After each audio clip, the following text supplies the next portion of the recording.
Hello students, switch gear and प्रोटेक्शनના આજના લેક્ચરમાં આપણે સર્કિટ બ્રેકર્સના રેટિંગ્સ વિશે વાત કરવાના છીએ. બરાબર, આપણે ઓલરેડી સર્કિટ બ્રેકરમાં કઈ રીતે સર્કિટ બ્રેકર વર્ક કરે છે, બરાબર, એને વિશે વાત કરી લીધી. આર્ક ફિનોમિનાની વાત કરી કે આર્ક કઈ રીતે ઉત્પન્ન થાય છે, એને કઈ રીતે ઓલવાવાનો છે, બરાબર, અને એના માટે મેથડ જોઈ હતી. હાઈ રેઝિસ્ટન્સની મેથડ જોઈ હતી, લો રેઝિસ્ટન્સ મેથડ જોઈ હતી, બરાબર છે.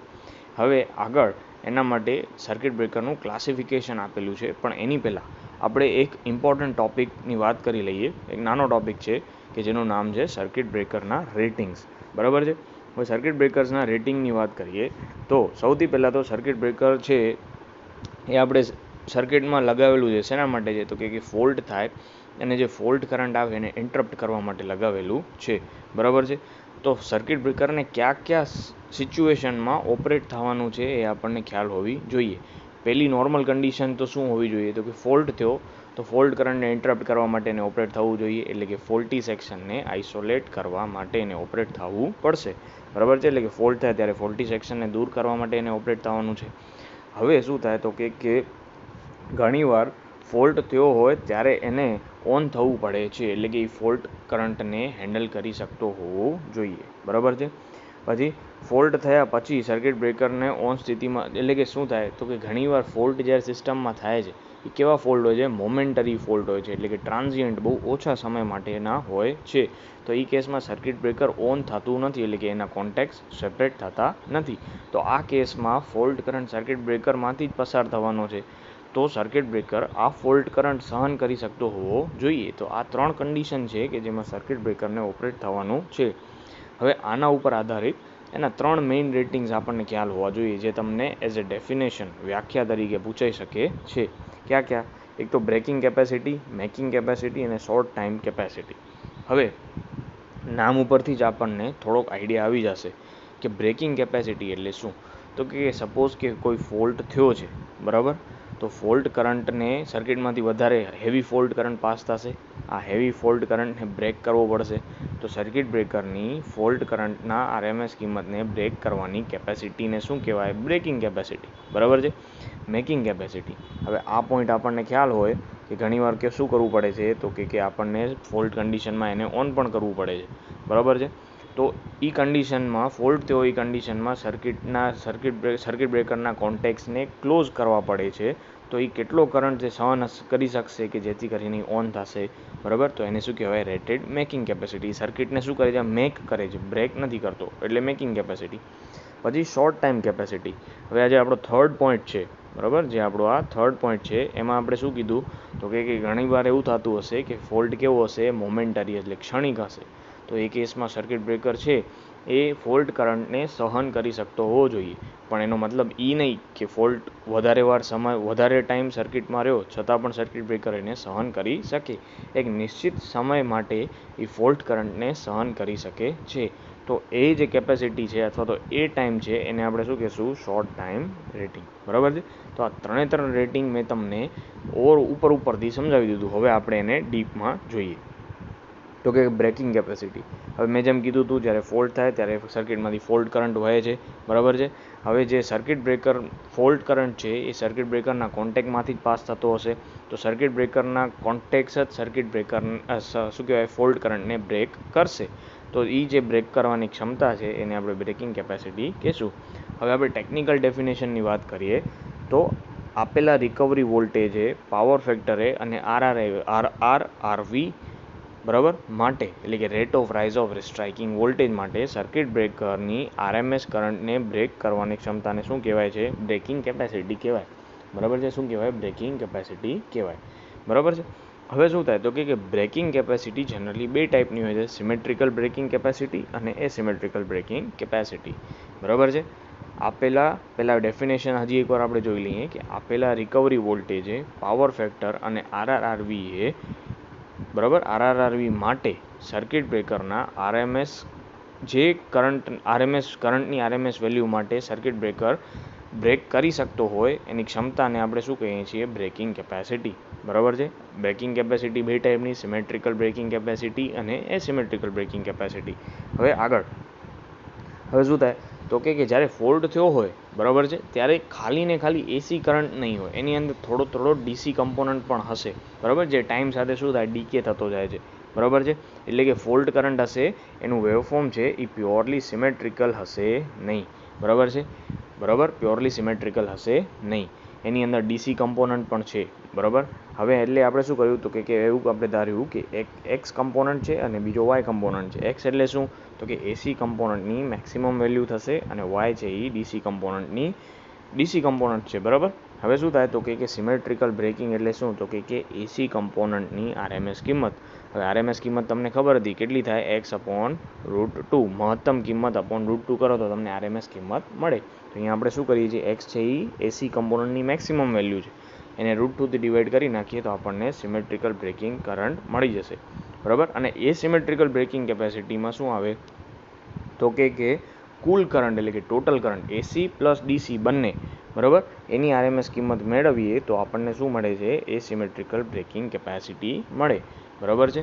હવે એસિમેટ્રિકલ બ્રેકિંગ કેપેસિટીમાં આપણને સિમેટ્રિકલ ને એસિમેટ્રિકલમાં યાદ એટલું રાખવાનું છે કે જ્યારે તમે સિમેટ્રિકલની વાત કરતા હો ત્યારે એમાં આરએમએસ વેલ્યુ લેવાની છે ખાલી ને ખાલી એસી કમ્પોનન્ટની.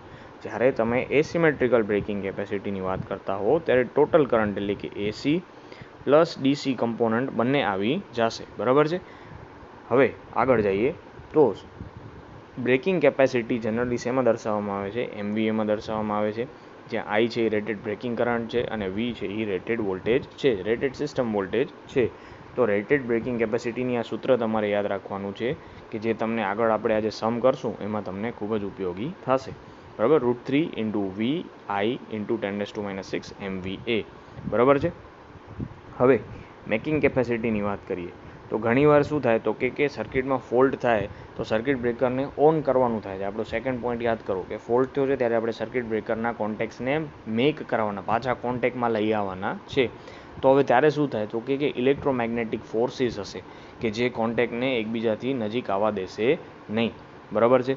તો હવે આ ફોર્સિસ જે હશે એ ઇન્સ્ટન્ટેનિયસ એટલે કે એ સમયના કરંટના વર્ગના સમપ્રમાણમાં હશે, સ્ક્વેરના પ્રમાણમાં હશે. એટલે કે ધારો કે કરંટ આઈ છે તો જે ફોર્સિસ હશે એટલે કે ઇલેક્ટ્રોમેગ્નેટિક ફોર્સિસ છે એ કોના સમપ્રમાણમાં હશે, આઈ સ્ક્વેરના સમપ્રમાણમાં હશે બરાબર છે. આથી મેકિંગ કેપેસિટી માટે આરએમએસ કિંમતની બદલે આપણે શું કન્સિડર કરશું, પીક વેલ્યુ કન્સિડર કરવાની છે, પીક કિંમત કન્સિડર કરવાની છે. એટલે કે કોન્ટેક્ટ ક્લોઝ થાય પછી આપણી જે પ્રથમ સાયકલ એટલે કે ફર્સ્ટ સાયકલ આવશે એનો પીક કરંટ લેવામાં આવે છે, કેમ કે ત્યારે જ કરંટની વેલ્યુ કેવી હશે, મેક્સિમમ બરાબર છે. એટલે કે આપણે સર્કિટ બ્રેકરને વર્સ્ટ કેસ સિનેરીઓ માટે રેડી રાખવાનું છે બરાબર. એટલે કે આપણે મેક્સિમમ માટે ડિઝાઇન કરીએ બરાબર છે, જનરલી આપણે શેમાં મેક્સિમમ માટે ડિઝાઇન કરીએ તો એનાથી ઓછા કરંટ માટે એને ઓપરેટ થવામાં કોઈ પ્રોબ્લેમ આવે નહીં બરાબર. તો હવે એની ડેફિનેશનની વાત કરીએ તો કે સર્કિટ બ્રેકરના કોન્ટેક્ટ ક્લોઝ થાય પછી કરંટ વેવની પ્રથમ સાયકલ દરમિયાન ડીસી કમ્પોનન્ટ સહિત, આમાં એસી સિમેટ્રિકલ અને એસિમેટ્રિકલની વાત નથી, આમાં બંને નોર્મલ ફોલ્ટ કરંટ બરાબર, એસી કમ્પોનન્ટ પ્લસ ડીસી કમ્પોનન્ટની પીક કિંમતને મેકિંગ કેપેસિટી કહેવામાં આવે છે બરાબર છે. એટલે કે એસિમેટ્રિકલ કરંટની મહત્તમ કિંમત બરાબર છે. અને હવે એસિમેટ્રિકલ એટલે કે મેકિંગ કેપેસિટી છે એની સૂત્ર શું થાય તો કે 2.55 × સિમેટ્રિકલ બ્રેકિંગ કેપેસિટી. એટલે કે ઉપર તમે સિમેટ્રિકલ બ્રેકિંગ કેપેસિટી મેળવી ચૂક્યા હો એમાં તમે 2.55 મલ્ટીપ્લાય કરી નાખો તો તમને શું મળી જાય, મેકિંગ કેપેસિટી મળી જશે. હવે શોર્ટ ટાઈમ રેટિંગ. હવે ઘણીવાર આપણે આગળ જ વાત કરી પોઈન્ટ નંબર 3માં કે ઘણીવાર ફોલ્ટ કેવો હોય છે, ટેમ્પરરી હોય છે. કઈ રીતે તો કે સપોઝ કે લાઇન ઉપર કોઈ કંડક્ટર પડ્યું બરાબર છે, તો થોડી વાર માટે બંને લાઇન શોર્ટ થઈ. હવે એક આ જો કંડક્ટર સપોઝ કે નીચે પડી ગયું બરાબર છે, તો આ ફોલ્ટ છે પાછી લાઇન છે એ નોર્મલ થઈ ગઈ. તો આ બંને આ ફોલ્ટ કેવો હતો, ટેમ્પરરી હતો બરાબર. તો આ ટૂંકા ગાળામાં સર્કિટ બ્રેકરને ઓપરેટ થવાનું નથી બરાબર, સર્કિટ બ્રેકરને ઓપન થવાનું નથી. તો જો આમ શું થાય તો કે આટલો ટાઈમ એટલે કે જ્યાં સુધી બંને એકબીજાના કોન્ટેક્ટમાં હતા ત્યાં સુધી ફોલ્ટ કરંટ છે એ સર્કિટ બ્રેકરમાંથી પસાર તો થવાનો જ છે બરાબર, સર્કિટ બ્રેકરમાંથી કરંટ પસાર થવાનો છે. તો સર્કિટ બ્રેકર આ ફોલ્ટ કરંટ થોડા સમય માટે સહન કરી શકતું હોવું જોઈએ બરાબર છે. તો સર્કિટ બ્રેકરની શોર્ટ ટાઈમ રેટિંગ કોઈ વસ્તુ ઉપર આધાર રાખે છે, બે ફેક્ટર્સ ઉપર. એક તો ઇલેક્ટ્રોમેગ્નેટિક ફોર્સિસને સહન કરવાની ક્ષમતા, જેમ આપણે આગળ વાત કરી હતી શું હતું, ફોર્સિસ કોના સમપ્રમાણમાં હોય તો કે ઇન્સ્ટન્ટેનિયસ એટલે કે તે ટાઈમના કરંટના વર્ગના સમપ્રમાણમાં છે. પછી બીજું તો કે ટેમ્પરેચર રાઇઝને સહન કરવાની ક્ષમતા. હવે કરંટ વધશે તો ઓટોમેટિકલી એમાંથી એનું તાપમાન પણ શું થશે? વધશે. બરાબર છે. હવે કેટલું હોવું જોઈએ શોર્ટ ટાઈમ રેટિંગ? તો જો તમારા સિમેટ્રિકલ બ્રેકિંગ કરંટ અને રેટેડ નોર્મલ કરંટનો ગુણોત્તર એટલે કે રેશિયો 40 સુધી હશે, બરાબર, 40 સુધી હશે એટલે કે અરાઉન્ડ 40 હશે, તો સર્કિટ બ્રેકરનું શોર્ટ ટાઈમ રેટિંગ કેટલું? 3 સેકન્ડ હોઈ શકે. બરાબર. પણ જો 40થી વધી જશે એટલે કે ગ્રેટર દેન 40 આવ્યું તમારું રેશિયો, બરાબર, તો એનું શોર્ટ ટાઈમ રેટિંગ કેટલું થઈ જશે? 1 સેકન્ડનો થઈ જશે. બરાબર. શું થઈ જશે? 1 સેકન્ડનો થઈ જશે. તો આ રીતે આપણે 3 મેઇન એના રેટિંગ્સ જોયા. હવે જે આપેલા છે એ બહુ નોર્મલ વસ્તુ છે. રેટેડ કરંટ તો કે કરંટની RMS કિંમત કે જે સર્કિટ બ્રેકરના કોન્ટેક્ટમાંથી સતત પસાર થઈ જાય અને સર્કિટ બ્રેકરની અંદર કોઈ તાપમાનનો વધારો પણ થાય નહીં કે જેથી એને નુકસાન થાય, તો એને શું કહેવાય? Rated current. એવી રીતે રેટેડ વોલ્ટેજ કે જેના માટે સર્કિટ બ્રેકરને ડિઝાઇન કરેલું છે. પછી રેટેડ ફ્રીક્વન્સી એ પણ એવી 50 હર્ટ્ઝ કે જેના માટે સર્કિટ બ્રેકર ડિઝાઇન કરેલું છે એ. બરાબર છે. હવે રેટેડ ઓપરેટિંગ ડ્યુટી નીચે પ્રમાણે દર્શાવેલી છે. હવે એની અંદર જો બી છે એ શું છે? તો કે બ્રેકિંગ ઓપરેશન છે. પછી 3 મિનિટનો હોલ્ડ છે હું મેક કરી નાખવાનું. પછી મેક ઓપરેશન પછી કોઈ પણ ડીલે વગર તરત જ એને શું કરવાનું છે? પાછું બ્રેકિંગ ઓપરેશન કરવાનું છે. પછી પાછો 3 મિનિટનો ડીલે, બરાબર, એમાં મેકિંગ ઓપરેશન અને પછી પાછું ઇન્ટરમીડિયેટ બ્રેકિંગ. બરાબર છે. તો આ હતું ઓપરેટિંગ ડ્યુટી. પણ આની અંદર મેઇન તમારે 3 રેટિંગ્સ યાદ રાખવાના છે. બ્રેકિંગ કેપેસિટી, મેકિંગ કેપેસિટી અને શોર્ટ ટાઈમ રેટિંગ. બરાબર છે. હવે અહીંયા એક નાનો એવો સમ આપેલો છે, બરાબર. એની અંદર શું કહે છે? એક 3 ફેઝ સર્કિટ બ્રેકરનું રેટિંગ કેટલું છે? 1000 એમ્પિયર, 500 MVA, 66 kV, 3 સેકન્ડ છે. તો એમાંથી આપણને આટલી વસ્તુ ફાઇન્ડ કરવાની છે. તો કે rated service voltage, rated current, breaking capacity, rated symmetrical breaking current, rated making current અને શોર્ટ ટાઈમ રેટિંગ. હવે આપણને ખબર છે કે રેટેડ સર્વિસ વોલ્ટેજ એટલે શું? તો કે જેના માટે સર્કિટ બ્રેકર ડિઝાઇન કરેલું છે કે અથવા તો જે સિસ્ટમમાં સર્કિટ બ્રેકર લાગેલું છે, તો આમાં તો કેટલું છે? 66 kV છે. તો એનો રેટેડ સર્વિસ વોલ્ટેજ કેટલો છે? 66 kV થઈ ગયો.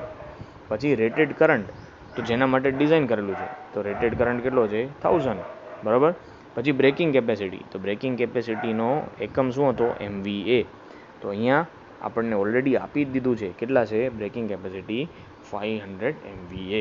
બરાબર. પછી રેટેડ સિમેટ્રિકલ બ્રેકિંગ કરંટ. હવે જનરલી આપણું સૂત્ર શું હતું? તો કે MVA અપોન આ હતું, બરાબર, MVA is equal to √3VI × 10⁻⁻6. બરાબર. તો એના ઉપરથી આપણને રેટેડ સિમેટ્રિકલ બ્રેકિંગ કરંટ અહીંયા મળી જશે. બરાબર છે. અને એના ઉપરથી આપણને આમાંથી આઈને સૂત્રનો કરતા બનાવશું એટલે આપણી આ ફોર્મ્યુલામાં આપણને આન્સર મળી જશે. હવે રેટેડ મેકિંગ કરંટ એટલે શું? તો કે સિમેટ્રિકલ બ્રેકિંગ કરંટને 2.55થી મલ્ટીપ્લાય કરીએ એટલે મળી જશે. અને શોર્ટ ટાઈમ રેટિંગ અહીંયા ઓલરેડી આપી દીધી છે 3 સેકન્ડ, એટલે શોર્ટ ટાઈમ રેટિંગ પણ આપણને મળી ગઈ. બરાબર છે. તો આ રીતે આપણે એક ઇમ્પોર્ટન્ટ ટોપિક જોયો. જો તમારી એક્ઝામ MCQ સિસ્ટમથી લેવાશે તો આમાંથી ક્વેશ્ચન્સ આવી શકે છે.